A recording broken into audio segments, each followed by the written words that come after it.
കൃഷ്ണ, പ്രധാനമന്ത്രിയുടെ വാഹനം ഇതാ പുറത്തേക്ക് ഈ കുട്ടനല്ലൂർ കോളേജ് ഗ്രൗണ്ടിൽ നിന്ന് പുറത്തേക്ക് ഇറങ്ങി വരുന്നു. അതിനെ ഇരുഭാഗങ്ങളിൽ നിന്ന് പ്രവർത്തകർ അഭിവാദ്യം ചെയ്യുന്നത് നമുക്ക് കാണാം. വളരെ കുറച്ച് ആളുകൾ ഇവിടെയുള്ളൂ. കാരണം ഇവിടെയുള്ള ആളുകൾ മാത്രം, ഇവിടെ വീടുകളിലുള്ള ആളുകൾ മാത്രമാണ് പുറത്തേക്ക് ഇറങ്ങി നിൽക്കുന്നത്.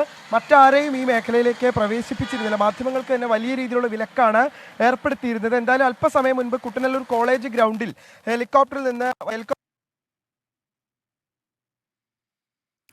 കുട്ടനല്ലൂർ കോളേജ് ഗ്രൗണ്ടിൽ നിന്ന് പ്രധാനമന്ത്രി നരേന്ദ്രമോദി മഹിളാ സമ്മേളന വേദിയിലേക്ക് പോവുകയാണ്. പ്രധാനമന്ത്രിയുടെ വാഹനങ്ങൾ അവിടെ നിന്ന് പുറപ്പെട്ടു കഴിഞ്ഞു. പ്രത്യേക സുരക്ഷാ ഉദ്യോഗസ്ഥരും പ്രധാനമന്ത്രിയെ അനുഗമിക്കുന്നുണ്ട്. ഇതൊരു റോഡ് ഷോ ആണ്. ഈ റോഡ് ഷോയുടെ തുടക്കം കുറിച്ചു കഴിഞ്ഞു. ഇത്തവണ മഹിളാ സമ്മേളനമെന്നാണ് ഇതിന് പേരിട്ടിരിക്കുന്നത്. അതേപോലെ തന്നെ തൃശ്ശൂരിൽ സ്ഥാനാർത്ഥിയാകും എന്ന് പ്രതീക്ഷിക്കുന്ന സുരേഷ് ഗോപിയും പങ്കെടുക്കുന്നുണ്ട്. സുരേഷ് ഗോപിയുടെ സ്ഥാനാർത്ഥിത്വം പ്രഖ്യാപിക്കുന്നു എന്ന ഒരു പ്രത്യേകത കൂടി ഈ ചടങ്ങിനുണ്ട്. 2 ലക്ഷം വനിതകളെ പങ്കെടുപ്പിച്ചുകൊണ്ടുള്ള ഒരു ചടങ്ങാണ്.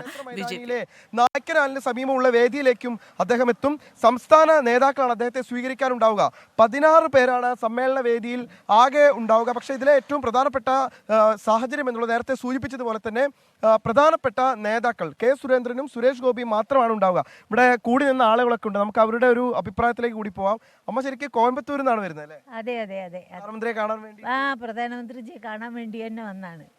എൻ്റെ അനിയത്തി ഉണ്ട് അവിടെ വന്നാലും സൈ കൂടിയിട്ട് അദ്ദേഹത്തിനെ കാണണേ, ആ ദൂരെന്നെങ്കിലും ഒന്ന് കാണണം എന്ന് വിചാരിച്ചു വന്നത്. കാണാൻ പറ്റിയല്ലോ?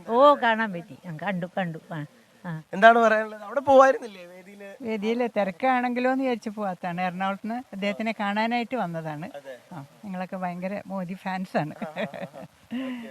ഇത് ഒരു തെരഞ്ഞെടുപ്പിന് വേണ്ടിയിട്ട് സംഘടിപ്പിക്കുന്ന പരിപാടി എന്ന് തോന്നുന്നുണ്ടോ? ഇല്ല, അങ്ങനെയൊന്നും തോന്നുന്നില്ല. ഞങ്ങൾക്ക് കുടുംബമാണ് മോദിജി. ഞങ്ങൾ എല്ലാവരെയും കുടുംബമാരിയാണ് ഞങ്ങൾക്ക്. ഒരുപാട് സന്തോഷമല്ലോ? സന്തോഷമായി, കണ്ടപ്പോ നല്ല സന്തോഷമായി. കാണുമ്പോ ഇവിടെ നിർത്തും വിചാരിച്ചു. സാരല്ലേ, കുഴപ്പമില്ല. ബിസി ആയ ആളല്ലേ, അപ്പൊ തിരക്കില്ലേ, കുഴപ്പമില്ല. തിരക്കില് വയ്യ, അതുകൊണ്ട് തന്നെ. ഓക്കെ. എന്തായാലും ഇവിടെ കൂടിയിട്ടുള്ള ആളുകളൊക്കെ തന്നെ ഇനിയിപ്പോ ഈ റാലിയിലേക്കും അടക്കം തന്നെ ഈ മഹിളാ സംഗമത്തിലേക്കും പങ്കെടുക്കുന്നതിന് വേണ്ടി ഇവിടേക്ക് യാത്രയാവുകയാണ്. വലിയ നിയന്ത്രണമാണ് ഇവിടെ ഉണ്ടായിരുന്നത്. ഇനിയിപ്പോൾ ഈ പാതയൊക്കെ ഫ്രീ ആക്കും. കാരണം പ്രധാനമന്ത്രി കടന്നു പോയതിനു ശേഷം ഇനി പാത ഫ്രീ ആക്കുമെന്ന് നേരത്തെ തന്നെ അറിയിച്ചിരുന്നു. ഇനി പ്രവർത്തകരെല്ലാവരും ഈ റോഡ് ഷോയിലേക്കും അടക്കം തന്നെ ഈ സംഗമത്തിലേക്കും ആ പ്രദേശത്തേക്കും കടക്കുകയാണ്. ഏതാണ്ട് 4 ലക്ഷത്തോളം പേർ പങ്കെടുക്കുമെന്നുള്ളതാണ് BJP ഔദ്യോഗികമായി അറിയിക്കുന്നത്. കൃഷ്ണ.